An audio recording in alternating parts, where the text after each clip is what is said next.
Módulo 15. Turbinas de gas. Fundamentos de los motores de turbina. La discusión sobre los motores de turbina comienza con la física básica que hay detrás de los motores de turbina. Para comprender mejor, tenemos que echar un vistazo a las siguientes definiciones. 1.1.1. Energía. Capacidad que tiene un sistema para realizar un trabajo y que se mide en julios. J. La energía se clasifica en dos tipos principales: energía potencial y energía cinética. Energía potencial se refiere a la capacidad de un objeto para realizar trabajo debido a su posición. En términos simples, es la energía que un objeto en reposo posee. Encontramos tres categorías de energía potencial: energía debida a la posición, como puede ser una aeronave sobre gatos; energía debida a la distorsión de un cuerpo elástico, como puede ser un muelle comprimido; o energía que resulta en el trabajo a través de la acción química, como es la gasolina de aviación. Para calcular la energía potencial de un objeto en reposo se hace mediante el producto de su peso y la altura. Así pues, potential energy igual a weight por height, es decir, peso por altura.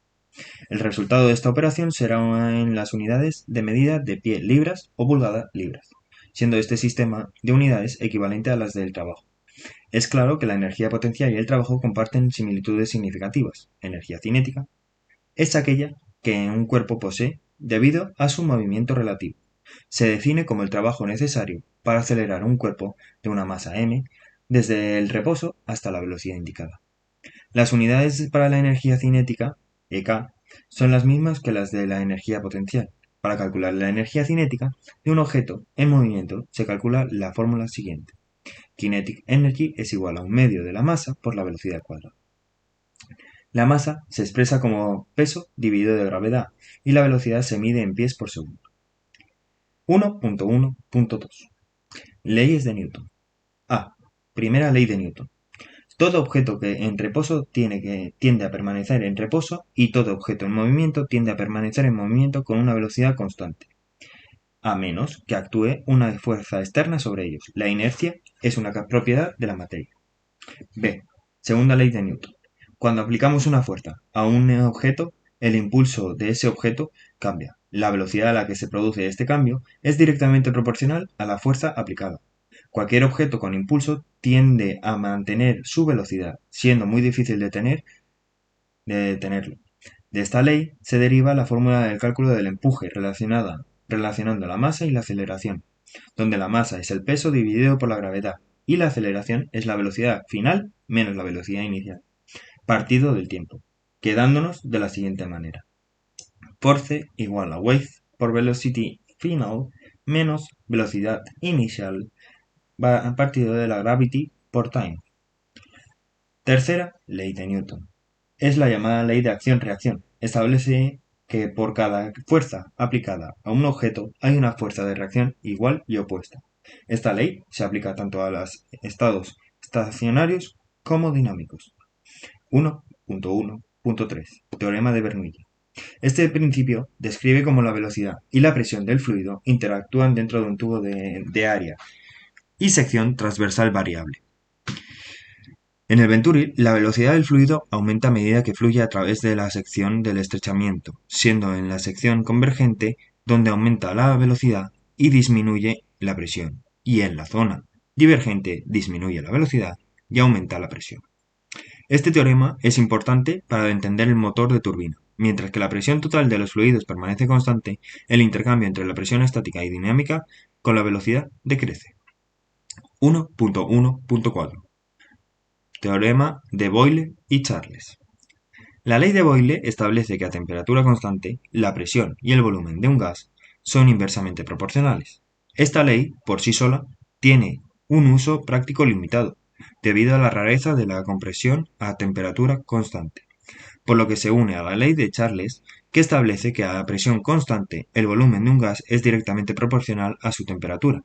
Por tanto, el producto de la presión y el volumen en cualquier etapa dentro de un motor de turbina está directamente relacionado con la temperatura del aire en esa etapa. 1.1.5. Teorema o ciclo de Brayton. Es conocido como el ciclo de presión constante o combustión continua, que impulsan los motores de turbina. Estos cuentan con 4 zonas distinguidas que son admisión, expansión o combustión, compresión y escape. Durante la admisión, el aire entra a presión ambiente y se comprime a un volumen más cercano y reducido. En la cámara de combustión, el combustible se añade mientras se mantiene una presión semiconstante.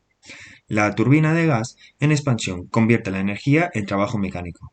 Finalmente, el cono de escape acelera los gases, generando empuje a través de la reacción del empuje. El empuje puede ser considerado como contribuciones de diferentes secciones del motor, mientras que la parte delantera genera cargas hacia adelante debidas a la segunda ley de Newton. Las secciones de turbina y escape experimentan cargas hacia atrás debido a la extracción de energía y la resistencia del empuje resultante permanece hacia adelante. 1.2. Fuerza, trabajo, potencia y movimiento. 1.2.1. Fuerza. Es una magnitud capaz de modificar la continuidad del movimiento a la forma dada de un cuerpo o una partícula, y su implicación tiende a inducir movimiento a un objeto. Es un requisito principal para manifestar el trabajo, la potencia o el par. En el sistema inglés la unidad de medida es la libra y en el sistema métrico es el newton. Definimos el empuje como un tipo de fuerza en motores de turbina, calculándose como el producto de la masa por la aceleración, con el resultado expresado en libras. 1.1.2.2. Trabajo. Es el cambio de estado de movimiento de un cuerpo producido por una fuerza de una magnitud dada. O, lo que es lo mismo, será equivalente a la energía necesaria para desplazarlo de una manera acelerada. El trabajo se calcula como work igual a la fuerza por distancia. Las unidades de medida en el sistema inglés se dan en pie libras o pulgada libras, mientras que en el sistema métrico la fuerza está en newtons y la distancia en metros. 1.2.3. Potencia. Es una magnitud física que mide la rapidez con la que se realiza un trabajo. En otras palabras, es la cantidad de energía transferida o transformada por unidad de tiempo. La potencia se calcula mediante la fórmula siguiente. Power igual a force por distance entre time. 1.2.3.1. Par de torsión, o lo que es lo mismo, torque. Implica que la fuerza actúe a lo largo de una distancia. El par es la fuerza que actúa a lo largo de una distancia, causando un movimiento de torsión o rotación. El par de torsión o torque se calcula como el torque igual a la fuerza por la distancia. En este caso, la distancia hace referencia a la longitud del brazo de la palanca y no a la distancia que se mueve el objeto. 1.2.4. Energía. Capacidad de hacer el trabajo clasificándose en energía potencial y cinética. La energía total dentro de un sistema es la suma de sus componentes potenciales y cinéticos, o varias combinaciones de los mismos. 1.2.5. Movimiento. El estudio de la fuerza y el movimiento explora la relación entre el movimiento de los objetos y las fuerzas que actúan sobre ellos. La cinemática es un subconjunto de estas fuerzas. Se centra en la relación entre velocidad y aceleración y distancia. El movimiento se define como un cambio de continuo en la posición u ubicación. 1.3. Fundamentos de operación. Cualquier aeronave requiere de empuje, potencia, para lograr el vuelo, ya sea produciendo sustentación o suficiente empuje para superar el peso de la aeronave. Este empuje o fuerza de propulsión lo proporciona un tipo adecuado de motor de turbina de gas. Todos los motores tienen la capacidad de transformar energía térmica en trabajo. La propulsión se logra mediante el desplazamiento del aire atmosférico a través del motor, no siendo el mismo dentro de él. Este aire atmosférico es el principal fluido utilizado en todos los motores. Las hélices de los motores, las hélices de los aviones propulsados por motores alternativos eh, o turbohélices aceleran una gran masa de aire a una velocidad relativamente baja, haciendo girar una hélice. Los turborreactores, los ramjet y los pulsorreactores son ejemplos de motores que aceleran una cantidad menor de aire a través de un gran cambio de velocidad. Uno de los problemas de este tipo de motores es el ruido que produce el aire a alta velocidad que sale del motor. Los 4 tipos de motor mencionados tienen muy poca o ninguna utilidad debido al ruido y al consumo. Los motores más utilizados en la actualidad son más eficientes y consumen menos produciendo menos ruido. Estos son los llamados turbojet o turbofan. Todos los motores de aviación han de cumplir con ciertos requisitos de eficiencia, economía, consumo y fiabilidad. Estos deben de mantener una alta potencia sin sacrificar su fiabilidad. Tienen que ser compactos, pero con un buen acceso para su mantenimiento.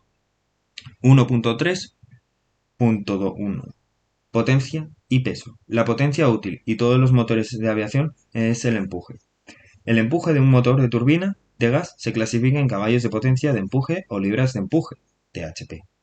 THP igual a thrust por aircraft speed en miles por hour, partido de 375 miles por pounds per hour. Es necesario calcular la potencia para cada velocidad de un avión, ya que la potencia varía con la velocidad. 1.3.2 Economía de combustible. El parámetro básico para describir el ahorro de combustible de los motores de la aeronave es el consumo específico de combustible, o TSFC. A baja velocidad, los motores alternativos o turbohélice tienen una mayor economía que los turborreactores y turbofanes a altas velocidades. Es mejor un motor a reacción.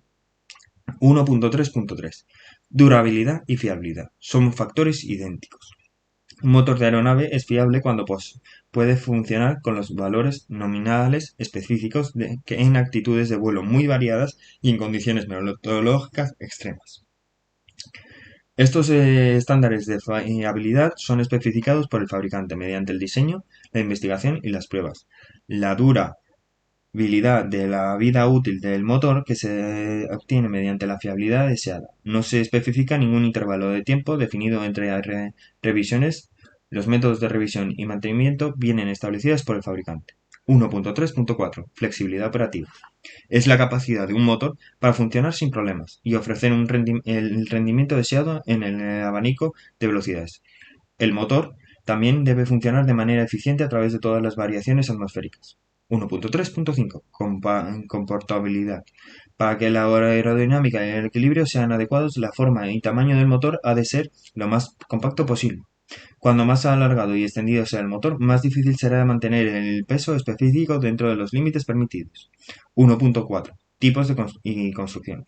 En los motores alternativos, las funciones de admisión, compresión, combustión y escape tienen lugar en la misma cámara de combustión.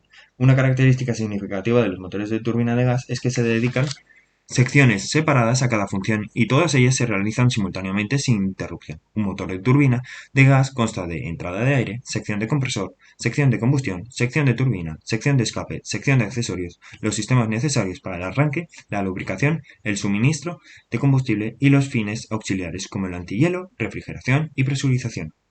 Otra nomenclatura más simple es dividir el motor de turbina de gas en dos zonas, la fría y la caliente. 1.4.1 Tipos de motores de turbina. Hay 4 tipos de motores de turbina de gas, y estos son turbofan, turbohélice, turboeje y turborreactor. Estos últimos es utilizado para describir cualquier motor de aviación. Los turborreactores ya no son muy utilizados debido a sus características, por ello se utilizan los turbofan, que dan mejor trabajo y rendimiento con una mayor fiabilidad y durabilidad. Los turbofans son motores que hacen girar un gran ventilador y un compresor produciendo aproximadamente el 80% del empuje. Este tipo de motor posee más de un eje, teniendo compresor y turbina, lo que los impulsa. 1.4.2 Distribución, relación, bypass ratio. La cantidad de aire de libras segundo precede del bypass del ventilador comparada con la cantidad de aire que fluye a través del núcleo del motor en relación al bypass. Los turbofans pueden ser de bajo o alto bypass. La cantidad de aire que se desvía alrededor del núcleo determina la relación del bypass. El motor de turboeje utilizado en aviación es un motor de turbina de gas fabricado para transferir potencia a un eje para hacer funcionar algo distinto a una hélice. Se utiliza principalmente para la propulsión de helicópteros y unidades de potencia auxiliar, APU. Las APU se utilizan en las grandes aeronaves para suministrar potencia eléctrica, neumática e hidráulica.